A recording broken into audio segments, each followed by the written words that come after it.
Hello all, and welcome to tonight's beer review, which I am dubbing the Lucky Beer Review. And why is it lucky? Well, I'd like to explain it first of all and give a shout out. So, I don't know when you guys are going to see this. I'm slowly uploading my backlog, so I'm up to about April right now, beginning of April, and it's currently July, so it's going to take a little while still yet. But anyways, last week I went to Lanikai Brewing, and so while I was doing my car, and I got to talking with the waitress, and as you remember, you're gonna have to look about a year's back worth of reviews. I reviewed a beer from Lanikai Brewing called Alaula, which was a Flanders Red brewed with wild yeast, and that was an infected bottle. It geysered and obviously was completely undrinkable. Took a few sips and then realized it was really infected, completely undrinkable. And so I was talking to the waitress because I was looking at getting a bottle to go, and she was like, "Oh yeah, I love your guys." I was like, "Oh yeah, I love your guys' wild ales." You know, and somehow got to like, you got them. I was really looking. I got to the topic of the Alaula, and she's like, "Oh, you bought the Alaula," and it's like, "Oh yeah," and it was infected, and she's like, "Oh, let me go and talk to somebody." And she went around and she went and talked to the floor manager, who I believe is either the brewer or the owner's wife, and they basically comped me a free bottle of a wild ale. Obviously, this is not Alaula. This is another beer, which I'll be getting to shortly. But they comped me a free wild ale because I had purchased an infected bottle over a year ago and merely on my own word of it.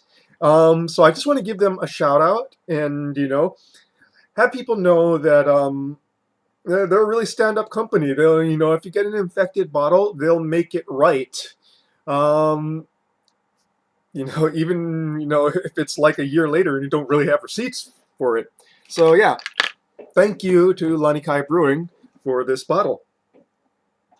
So this particular beer it's a wild ale, and it's a bourbon barrel aged wild ale. So this is called BBA After Hours, and it is a sour porter with honey, cacao, and chicory. With Hawaiian cacao and chicory, aged in a Heaven Hill Bourbon Barrel. 6.8 ABV, and the yeast strain is Ka Ohau, which is basically the wild yeast from the vicinity of the brewery, Lanikai. So, um, this is bottle conditioned, so obviously I'm careful to pour it out and not get the bottom. Let's read the label, shall we? And this says Hawaiian Wild Ales. We're taking Island Aspire to the next level with our Hawaiian Wild Ale series, brewed with native yeasts and microbes that we've bioprospected from throughout the islands. From the tops of volcanoes to the depths of the rainforests and beyond, each strain we discover is the genesis for a completely original brew. So sit back, relax, and discover a terroir that's distinctly Hawaiian. So, sour porter, we're going to be putting into this glass. I'm not sure what kind of glass is proper for this. It is like, this kind of goes across so many categories. It's porter malts, so dark malts, a wild yeast, aged in a bourbon barrel. So, let's get to this, shall we?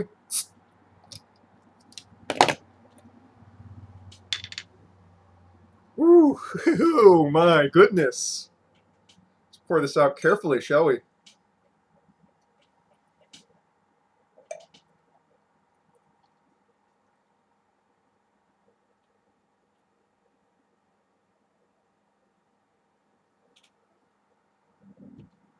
Wow.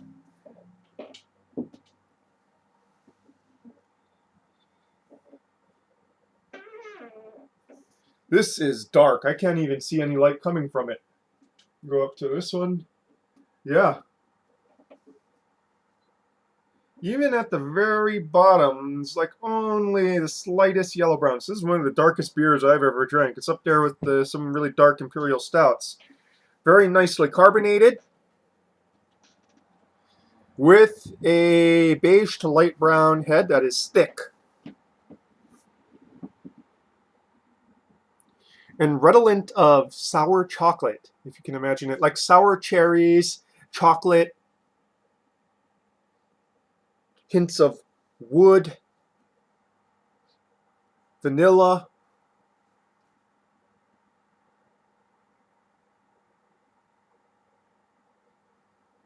funky tanginess.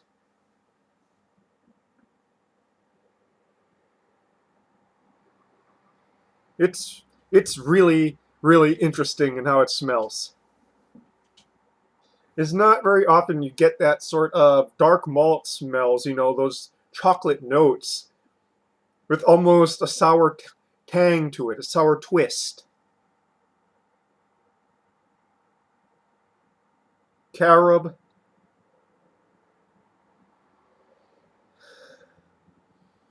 some hints of cooking spice as well.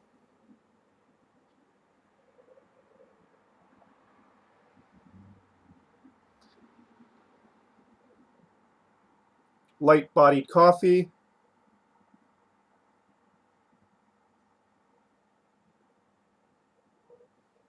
Yeah, yeah, it is funky and malty at the same time. Let's go and get this onto the palate, shall we?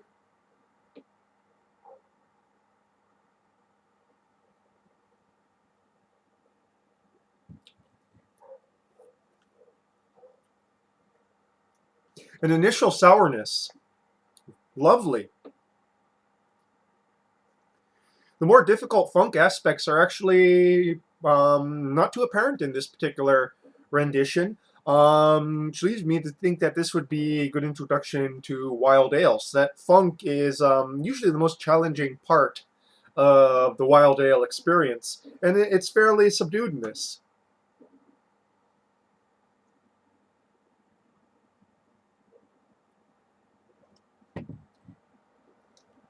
So that sour blast really comes on strong in the mids to finish.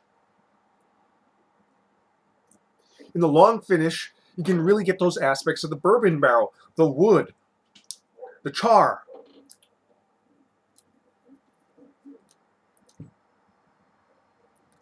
Can you imagine it sour bourbon?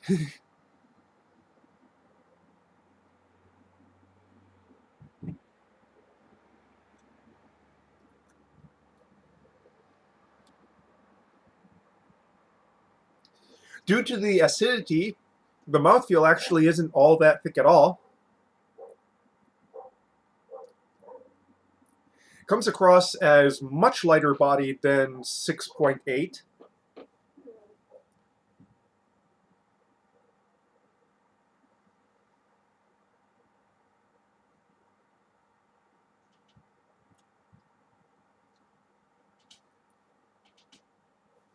The chocolate is very strong in the nose and in the effervescent top notes, but only really apparent as almost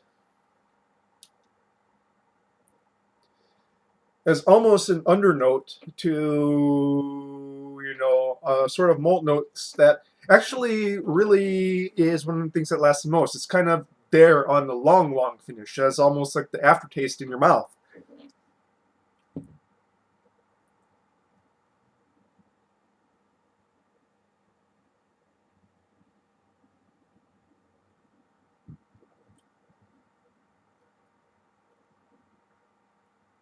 Also in the top notes, almost raisiny and stone fruit kind of flavors are up there, which is kind of interesting because usually they reside much lower on the palate. I usually find them much more a tongue taste, but these, in this particular bottle, they're much more of an effervescent note.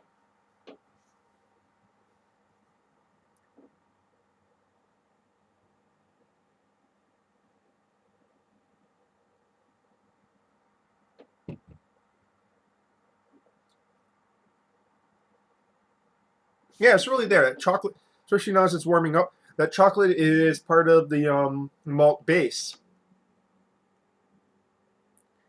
And the chocolate's sort of widening as it warms, and sourness is kind of I wouldn't say it's decreasing, but it's becoming much more in a it's becoming much more part of a wider context of flavors.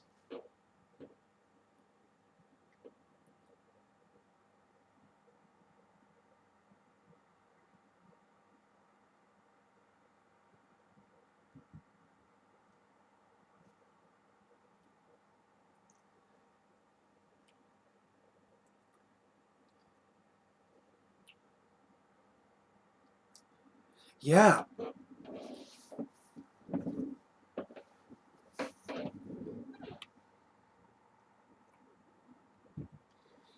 So how am I going to break this down to you? Is that it's like I said in the beginning? Okay, we've got a porter malt base brewed with a wild yeast and aged in bourbon barrel, and all three of those aspects are really there. Those chocolate and coffee notes from the malt base probably being the most subtle of them. Um, and then this sort of sourness on the mouthfeel and funk in the nose that comes from the wild yeast, and then kind of all around, and especially at the finish, a lot of those bourbon barrel notes. This, it's basically all three worlds here.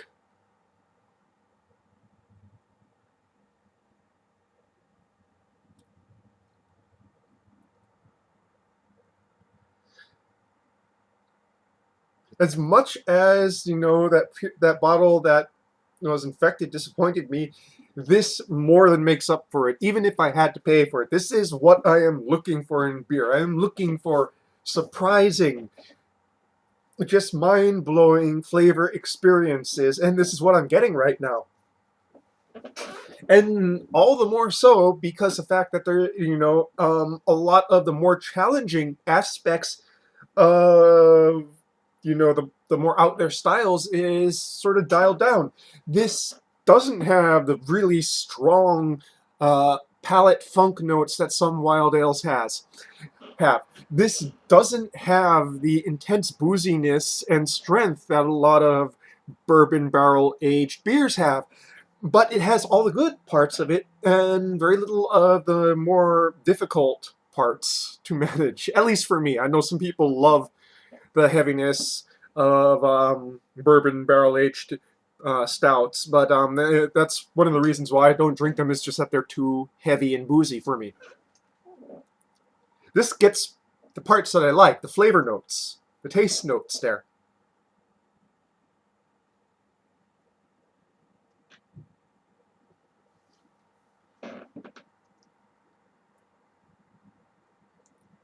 As it warms up even more, sort of cola notes are almost emerging in the mids to finish,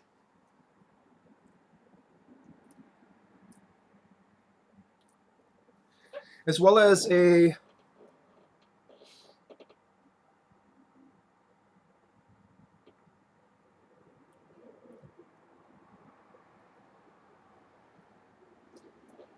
slight slight smokiness. It's not really smoke, but more the chicory is really starting to show up now.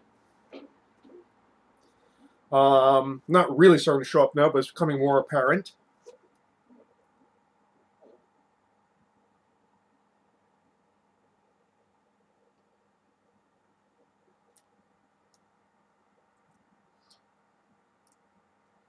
This is the sweeter aspects of the chocolate. It's not so much dark chocolate now. It's still on the dark side, but it's more semi-sweet now.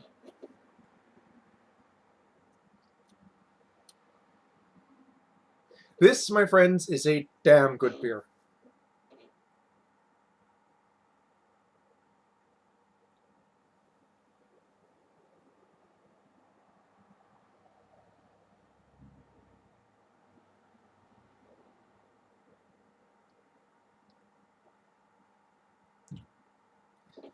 Yeah. Wow. How much should it do it left here? Oh yes, still got about an inch left to go and pour out. So, obviously, I'm going to say this beer is not for beer newbies. It is going to be very challenging for new novice palates, for less. I'm not going to. Less, and I'm trying not to judge here. Less adventurous palates. More conservative palates. I don't know, but this is if you are willing to go into the wild fringes of beer flavor, this is definitely one to go to. I am well chuffed by this, and yeah, it's like I said before, as disappointed as I was with that earlier bottle, this more than makes up for it. Again, tip of the glass to Lanikai Brewing for making right, even though I was not expecting them to, and they didn't have to. So, cheers to you guys. Thank you very much. And I'm not giving this a glowing review because I got it for free, but because it is really seriously that good.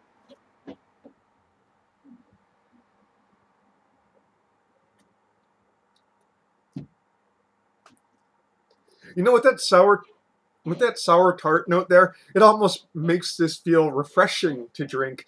Even though I'm starting to feel that alcohol right now, so I'm feeling quite good, quite giddy, as it were. Um, so yeah, I think it's about time to go and wrap it up.